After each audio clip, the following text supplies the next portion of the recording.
What's up guys, Tony Hannity's here from LazyTechGuys.com, and for a number of years I've been sporting a number of Tech 21 cases for the myriad of phones that I've had. But I decided recently that I want to take a look at the competition, so the first stop I decided to make was with a company called Spigen. You probably heard of them or at least seen their cases in a number of retail stores, and I was lucky enough to find a very inexpensive case for the Nexus 6 by Spigen. This is the Nexus 6 case by Spigen, Ultra Hybrid Series in gunmetal. Yeah, stay tuned.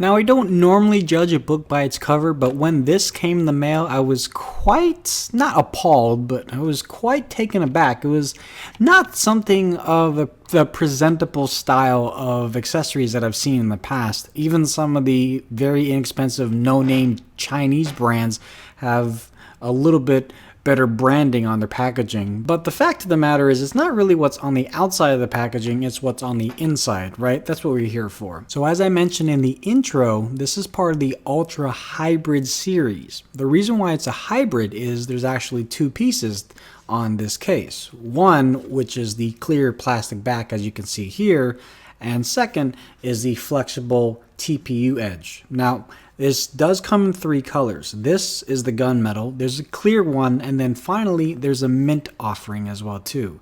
Honestly, now that I look at it, I think I should have chosen the mint. Right now on Amazon, they're only $6.99. So for that price, and even with that packaging, you can't really go wrong if you just need something to protect your phone. The other thing I look for in cases is not to add too much more girth with the phone. I have mad props to LifeProof and OtterBox and all those other cases that really add a lot more gumph to the phone to protect it a lot more. But for me and my livelihood, my lifestyle, I don't really need that much of extra weight in my pocket, and this was a nice alternative to some of the other cases that I've tried in the past. You might remember I did do a UAG review a number of years ago for the Nexus 6, and although I was fairly happy with it, it did offer up a little bit more girth to the phone, which I dealt with, but if you're not really willing to deal with it, this might be a nice alternative. This isn't a case that I would say would completely protect the phone though.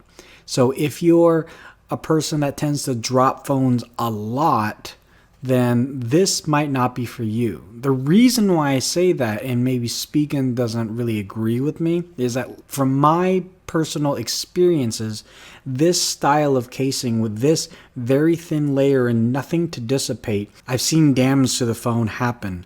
And maybe you've experienced it too. You bought a case from the store and said, okay, I'm set. And then the moment you drop it from waist height, you drop it onto the floor, you think, oh, it's fine. You pick it up and you've got a cracked screen or something's going on with the antenna. And that can happen. Some of the other cases out there with a little bit more thickness don't have that issue. But that's just my impression, at least for this. I have dropped it. I just feel in my heart of hearts that over time, if I were to drop this as much as I've dropped my other phones in the past, this very small piece of TPU isn't going to protect me from some of the long-term damage that could come with the phone. When it comes to the overall construction of the case, all your orifices are still easily available. Headphone jack, the charging port, and of course the camera on the back.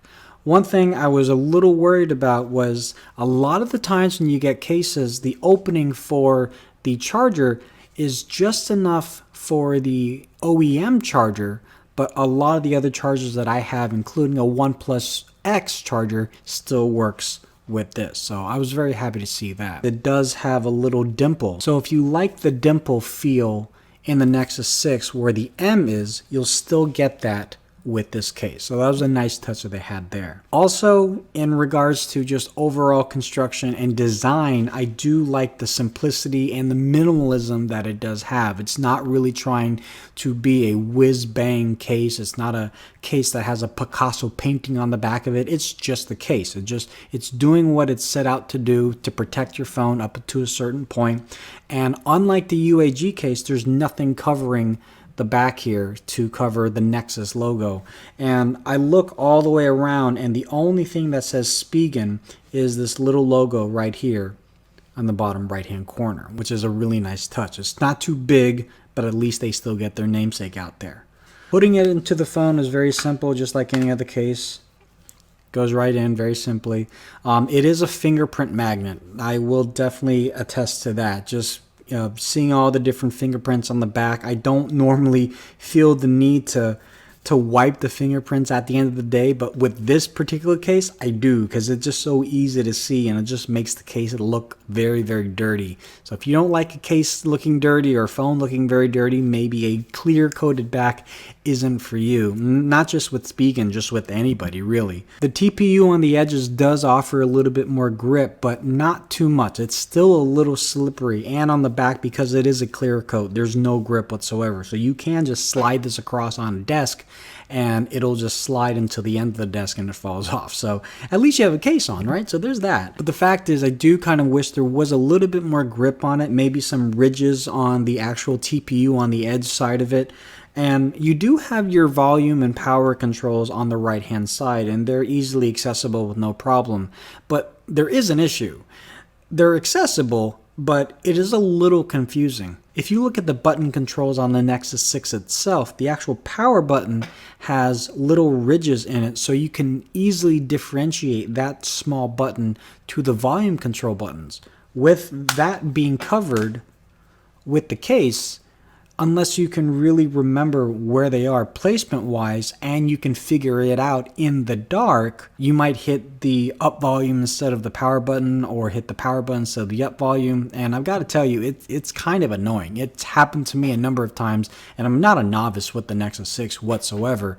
And it just happens more and more and more. So I'm not too sure if I'm a fan of that kind of design. I see where they're going. They didn't want to add too much. They just want to have a very clean cut experience throughout the sides of the phone to make it very, very low key. But the fact is, it's so low key that I'm hitting the wrong buttons. So in the end, yes, this will protect your phone. Will it protect it from everything? Surely not. No, not at all. It's not that grippy, but it's also not too girthy. It has an issue with the buttons on the side, but if you're easily adaptable to that sort of thing, maybe you can get over that very quickly. Plugging in your plugs, there's no problem there, but you do have an issue with the rear of the phone becoming a fingerprint magnet. But for $7 on Amazon, you can't really go wrong. For what that is, it's fine. Do I want more? Yes. Will I get more? Yes, maybe. Maybe with Spigen, with a different series. Again, this is the hybrid series, the Ultra